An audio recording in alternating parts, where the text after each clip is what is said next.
Olá, grande alma. Então vamos aqui à sexta pergunta sobre o tema perguntas e respostas sobre karma.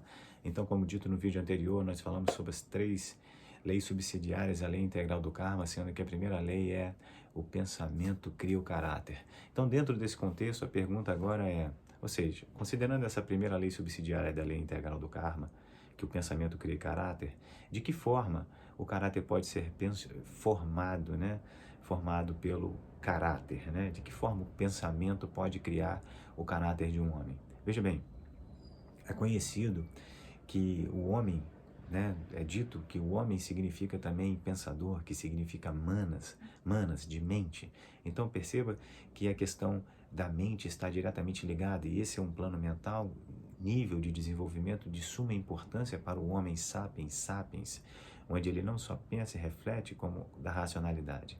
Então, e você também pode perceber que em todas as escrituras das nações, há escritos assim que demonstram a importância do karma, né? Eu fiz aqui até duas anotações assim só para se ter uma ideia. Por exemplo, numa escritura hindu, ou seja, lá do Oriente, da Índia, né? Da filosofia hindu, numa escritura hindu está escrito assim, abre aspas, o homem é criado pelo pensamento.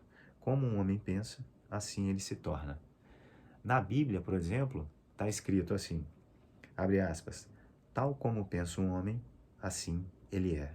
E também está escrito, abre aspas, aquele que olha para uma mulher com concupiscência cometeu já adultério com ela em seu coração. E, abre aspas, aquele que odeia seu irmão é um assassino. E a razão particular desses fatos que vão sendo trazidos nessas linhas, né, nessas escrituras, é justamente porque a partir quando a mente se ocupa de um determinado pensamento em particular, ela passa a gerar uma qualidade de vibração no plano mental que, com a repetição, aquilo se torna um hábito. É como se você fosse magnetizando justamente por olhar frequentemente. É a mesma coisa que, digamos assim, uma metáfora muito grosseira, só para me fazer entendido. Por exemplo, quando você pega um quebra-cabeça de 1000 peças, por exemplo, e aí você derrama todo ele na sua mesa, né? Ele está ali todo embolado. A partir do momento em que você seleciona uma peça e começa a montar, e todo dia você põe uma peça, você começa a ver que aquela desordem começa a ganhar uma ordem. E aquela forma de pensamento, então, ou seja, aqueles pequenos pensamentos, hábitos do dia a dia, que são construídos no dia a dia, uma peça que é feita no dia a dia, ao final ela vai se tornar aquela imagem montada.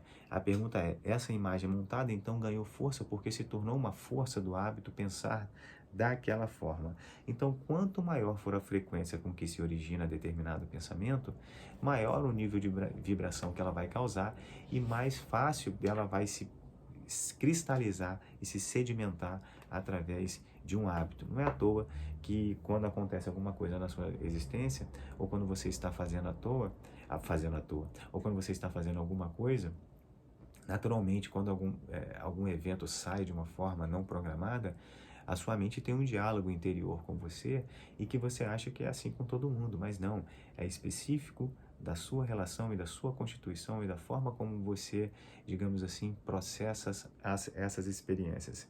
Então, para se criar um hábito, né? Como é que se cria um hábito? A primeira coisa um hábito de pensamento, a primeira coisa que você deve tomar bastante atenção é, você não deve tentar abandonar velhos hábitos.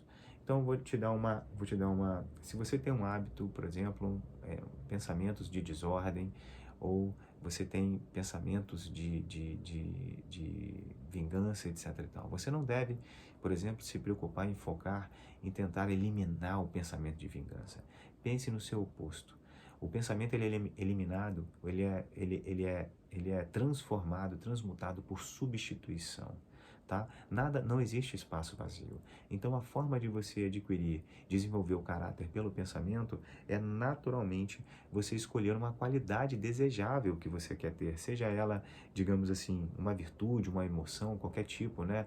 Uma virtude pode ser altruísmo, pode ser fraternidade, pode ser lealdade, seja ela qual for, você deve ter uma emoção, pode ser uma compaixão, uma alegria diante de uma determinada situação, seja ela qual for o pensamento.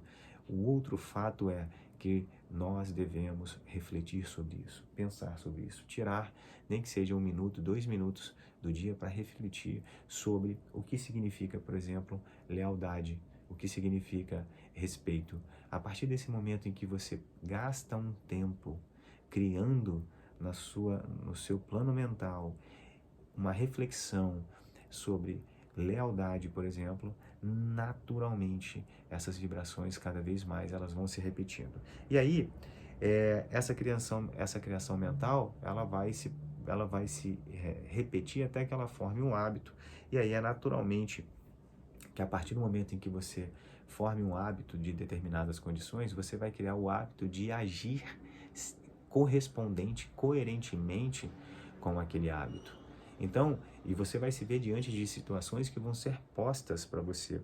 E como tudo se acha sobre a lei, como a gente está dizendo aqui, a lei integral do karma, você não vai poder obter qualidades mentais, digamos assim, ou virtudes morais, só se você esperar por elas, né? Você precisa realmente refletir sobre elas e essas reflexões precisam ser repetidas até que elas se formem realmente um hábito e você seja submetido nesse hábito à prova que são as situações do dia a dia para que você possa edificar, digamos assim, uma nova natureza mental e moral. Então, as suas aspirações, ou seja, esse desejo que você tem de ser uma pessoa ainda mais leal, ela vai se tornar capacidades e seus repetidos pensamentos se converterão em ações coerentemente ligadas, né? Então é importante ter uma noção para gente que o caráter é a parte mais, se não uma das partes mais importantes do karma. Por quê? É porque é a partir dali que surge, como dito, o pensamento cria o caráter, o desejo cria as oportunidades e atrai os objetos, e a ação cria o ambiente necessário para essa manifestação.